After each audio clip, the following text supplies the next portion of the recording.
Hello everyone, look what we've got here. It's another carburetor video. This is a bit of a different one though than what I've usually worked on this channel, and that's mostly just been quadrajet stuff. I don't know if I uploaded the Carter YF video that I had. I might have not, so you might not even seen that. But this is a motorcraft 2100 2-barrel carburetor. Some people call it one of the best carburetors that was ever made. I am one of those people. It's just such a nice carburetor, performs so nicely. It moves this big heavy car better than that crappy 4-barrel that's on the olds, and that car's actually smaller than this one. But anyway, enough of that. I've never done one of these before, and I don't have a book for it, so this is all going to be kind of just winging it.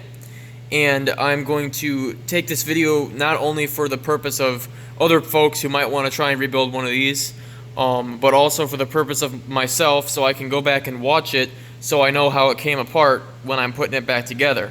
And I'm going to try my hardest not to move any of these adjustable screws with the springs on them, because this carburetor runs so good as it is right now, and it's all gummed up and hasn't been touched in over 30 years. And it sat for 20 of those years. The last tune-up was in 91, and it's been sitting since 99. So anyway, it runs so good as it is. I really don't want to mess anything up, so most of this stuff is just going to be cleaning. I'm not going to try and retune this or anything. It's going to go back together exactly as it came apart. So I'm going to try my hardest here to not disturb anything and not break anything, and put it all back together the way that I found it. So first things first, well, why don't I show you a little update first of what I've got going on here for those of you who actually watch my channel. Got the engine out of the car. It's on this engine stand over here. I'm starting to get into it, taking things off. I've got most of the accessories off the intake manifold. I'm not going to try to get this distributor out. That's going to come after I pull the oil pump most likely. This is coming off next. I got to take the, obviously, oil filter off, fuel pump, water pump, exhaust manifolds. Those are what's going to come next on this thermostat housing and thermostat, that kind of stuff. There'll be plenty of videos on this. I'm not going to spend too much time on it, but there's the engine, and here's the car. Got the hood off, and not really much to tell about that. I'm sure most of you know what that looks like. And all this stuff right here. So yeah, that's what I've got going on. Engine's out now, so let's start getting into this here. So first things first, take this. Okay, so Ford, I've noticed, does their EGRs, they have a separator plate underneath the carburetor that the EGR is attached to. Both old Fords that I own now have had this, and there's not really much I'm going to do with this. I'm probably just going to clean it. This EGR still functions as far as I know, so it's just going to get a nice shining up. It's still got the part numbers on there and everything, so I'll just shine it up real nice. I might paint it, maybe not, maybe not, I don't know yet. But that's just going to get shined up. I'm not really going to do much with this. But there's the separator plate with the EGR on it.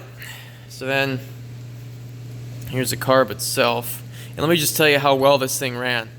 This fuel filter, I did not put this on here. This was on here when I got the car a couple years ago, and the car was, like I said, sitting in a barn since 1999. So this filter is at least 20 years old, probably older. And it ran like a almost brand new car. It was a little boggy, a little hesitate-y, but it was a lot better than anything else I've ever owned. So without further ado, let's get into it here.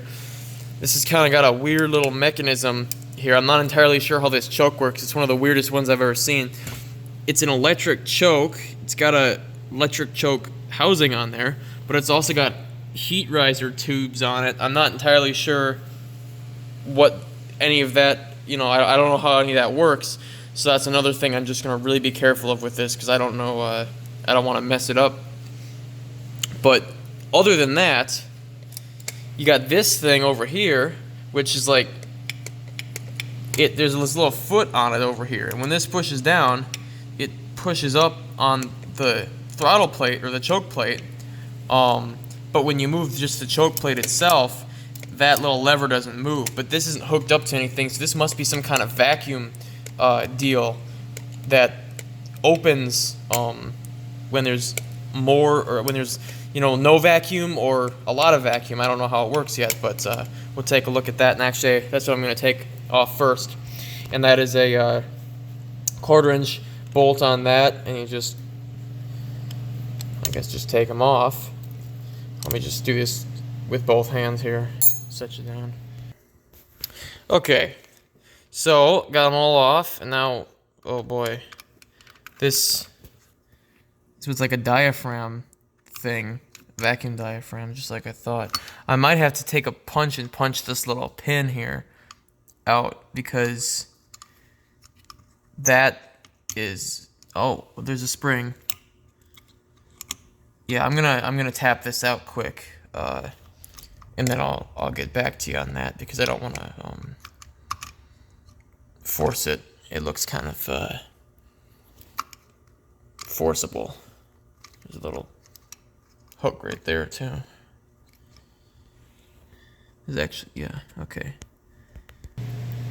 Okay, that was a bit of a nightmare. That took a long time. That was really in there. So this sits in here underneath that thing there with the foot on it. Obviously just take that off, and then take this off of that hook right there. So it looks like that.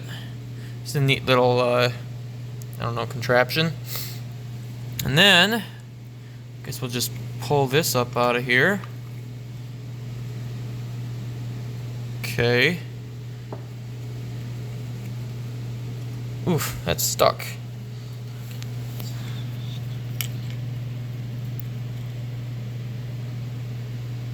Alright, well, it's like a little, you know, like it says, it looks like a secondary accelerator pump, kind of. It's not quite what I expected it to look like, to be straight honest with you.